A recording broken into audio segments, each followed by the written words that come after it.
میرے گاؤں چندرا میں ایک پرانا بھٹا تھا۔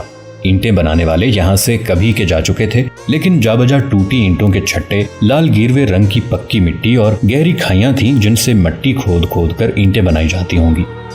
برسات میں ان کھائیوں میں برساتی پانی بہہ کر اکٹھا ہو جایا کرتا۔ پرانے بھٹے کے پاس مائی توبہ توبہ کی جھگی تھی۔ پتہ نہیں اس کا اصلی نام کیا تھا، لیکن اب سارے گاؤں میں اسے سب مائی توبہ توبہ کہتے تھے۔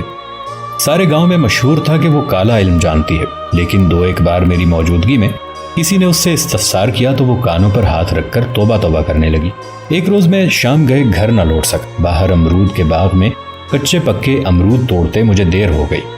پتہ نہیں میرے باقی ساتھی کیا ہوئے، لیکن جس وقت میں باغ سے باہر نکلا تو ہلکی ہلکی بوندا باندی ہو رہی تھی۔ پرانے بھٹے تک پہنچتے پہنچتے بارش کا یہ عالم تھا کہ مجھے لگا پانی کا ریلا مجھے زمین میں میخنا چاہتا ہے۔ اس روز میں نے مائی توبہ توبہ کی جھگی میں پناہ لی۔ جس وقت میں جھگی میں داخل ہوا، مائی توبہ توبہ نے منہ پر انگلی رکھ کر مجھے چپ رہنے کا اشارہ کیا۔ میں پھوس کی دیوار کے ساتھ کھڑا ہو کر سہم گیا۔ مائی اس وقت ایک آٹے کا پتلا بنا رہی تھی۔ اس نے بڑی توجہ سے ایک گٹھ مٹھیا آٹے کا اندھا بونا بنایا، پھر چولہے میں منچٹیوں کی آگ جلائی۔ اب وہ اس آٹے کے پتلے میں سوئیاں کھبونے لگی۔ ہر سوئی پتلے میں فٹ کرنے کے بعد وہ آنکھیں پھراتی اور دیر تک چھو چھو کرتی۔ جس وقت اس نے اس آٹے کے پتلے کو آگ میں ڈالا، بجلی اس زور سے کڑکی کے بھٹے سے لے کر امرود کے باغ تک ساری دھرتی سفید ہو گئی۔ میں نے جلدی سے دروازہ کھول کر بھاگنا چاہا، لیکن اس وقت کسی نے پیچھے سے میرا کرتا پکڑ کر کہا، دیکھ، اگر کسی سے بات کی تو سوئیاں چبو کر تجھے بھی آگ میں جھونک دوں گی۔ کسی کو بتایا تو مجھ سے برا کوئی نہ ہوگا۔ اس وقت میرے سامنے میری ہم جماعت نہیں تھی جس سے میں سوشیولوجی کی بحثیں کیا کرتا تھا، بلکہ وہ مائی توبہ توبہ کی پتلی تھی جس میں پتہ نہیں کتنی انگنت سوئیاں چبھی ہوئی تھیں اور وہ بھٹی میں اترنے کا انتظار کر رہی تھی۔ کیا سوچ رہے ہو قیوم؟ کچھ نہیں، اسے میرے خیالات میں دلچسپی نہیں تھی۔ آفتاب کیسا آدمی ہے مجھے کیا پتا، وہ تمہارا روم میٹ تھا۔ میں نے نثری انداز میں بولنا شروع کر دیا۔ وہ اکتوبر کے مہینے کی پیداوار ہے، اس ناطے سے وہ لبرا ہے۔ ایسے لوگوں میں ایک قدرتی توازن ہوتا ہے، اور 3 بہنوں کا اکلوتا بھائی ہے، سونے کا چمچ منہ میں لے کر پیدا ہوا ہے۔ یہ تم مجھے کیا بتا رہے ہو؟ یہ تو مجھے بھی پتا ہے۔ جو کچھ تم جانتی ہو میں اس سے زیادہ اور کچھ نہیں جانتا۔ اس نے کیسے وہ سب کچھ بھلا دیا؟ میری محبت، ہمارا میل جول، وہ سب کچھ۔ یہ تم نے کیسے اندازہ لگایا کہ اس نے سب کچھ بھلا دیا ہے؟ پھر یہ سب کیا ہے؟ یہ شادی، یہ زیبا، یہ ماں باپ کی فرما برداری، یہ سب کچھ۔ ہم دونوں خاموش ہو گئے۔ میں اسے آفتاب کی ایسی کوئی بات بتانا نہیں چاہتا تھا جو اس کی محبت کو اور پختہ کر دیتی، اور پھر میں بھی اسے تسلی دینے پر مجبور تھا۔ وہ کون ہے، کیا ہے، کیسا آدمی ہے؟ خدا کے لیے تم تو اتنے اچھے تجزیے کرتے تھے، بتاؤ نا اس کی اصلیت کیا ہے؟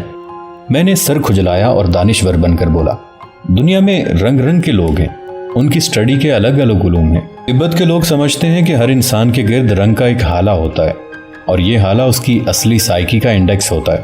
کچھ لال ہیں، کچھ پیلے ہیں، کچھ سبز۔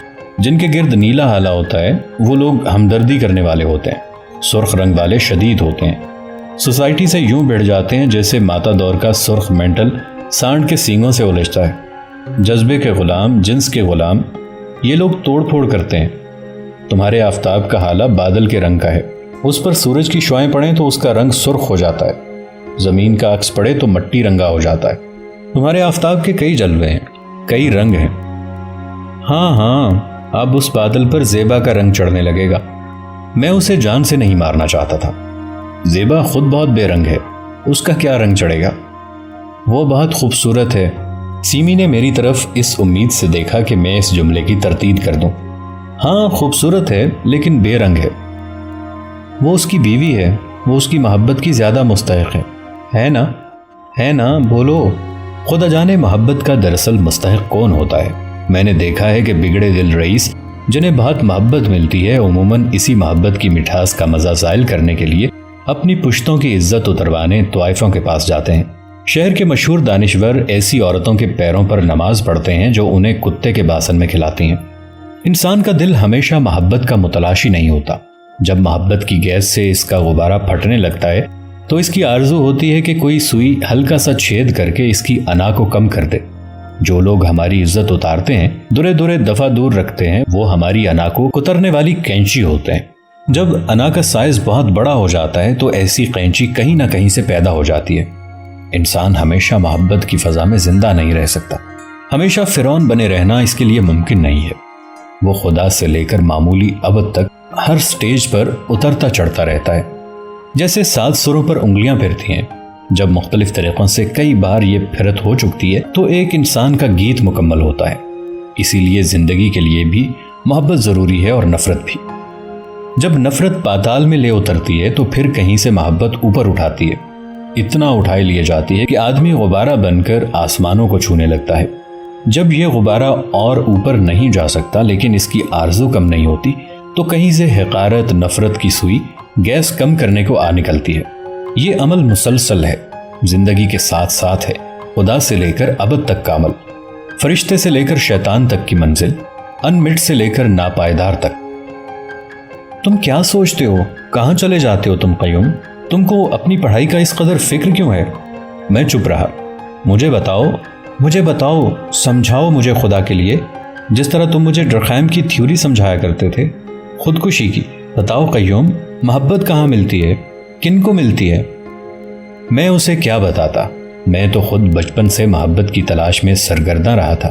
مجھے کیا معلوم تھا کہ محبت کہاں ملتی ہے، کن کو ملتی ہے اور کن وجوہات کی بنا پر ملتی ہے۔ لیکن جب کبھی وہ مجھ سے بات کرنے کی توقع رکھتی میں بولتا جاتا۔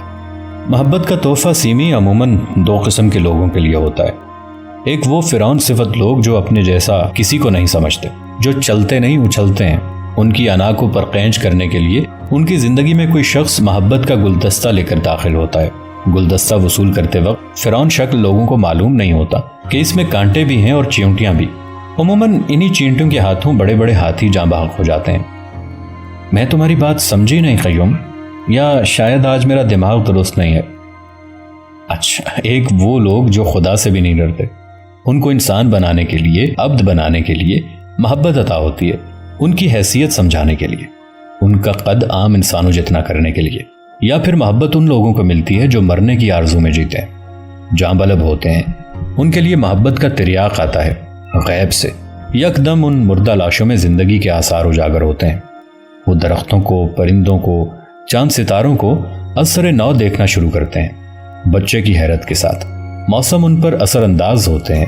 ایک بار پھر کیا سنو سیمی، سنو، محبت مارتی بھی ہے اور زندہ بھی کرتی ہے۔ پھنکارتی انا کو مارنے کے لیے بھی محبت کا زہر ہے، اور قریب المرگ زندگی کو زندہ کرنے کے لیے بھی محبت ہی کا تریاق ہے۔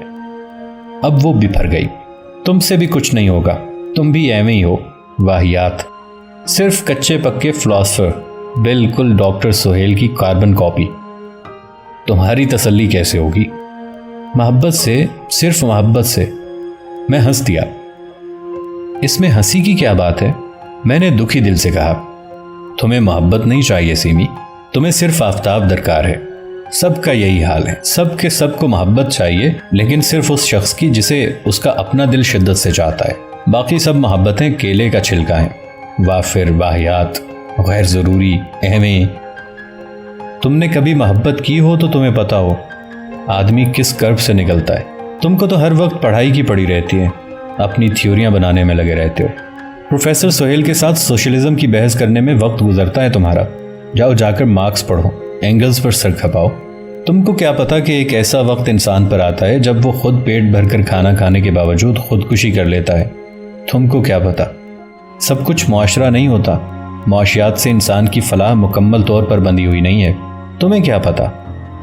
مجھے پتا ہے، میں چلایا۔ اس نے اپنا پرس اٹھایا، لکڑی کی ہیل والے جوتے تلاش کیے اور اٹھ گئی۔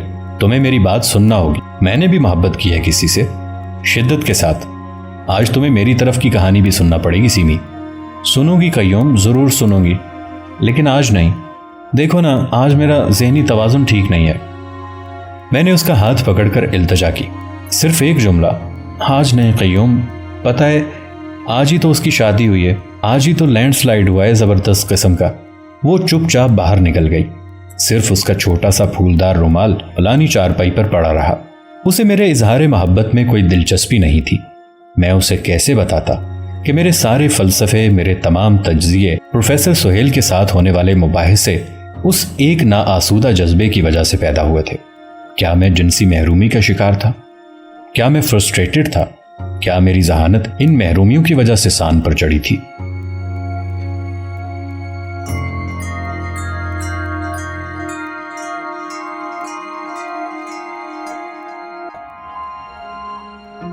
سیمی کے جانے کے بعد مجھے فوراً کتابوں کی طرف متوجہ ہو جانا چاہیے تھا، لیکن اس کی باتیں، ہونٹوں کو خم دے کر باتیں کرنے کا ڈھنگ، بستر پر پھیلے ہوئے کٹے بال، پھولدار رومال، کئی چیزیں جیسے شہد کی مکھیاں میرے تعاقب میں تھیں اور میں ان سے بھاگ کر کہیں نہ جا سکتا تھا۔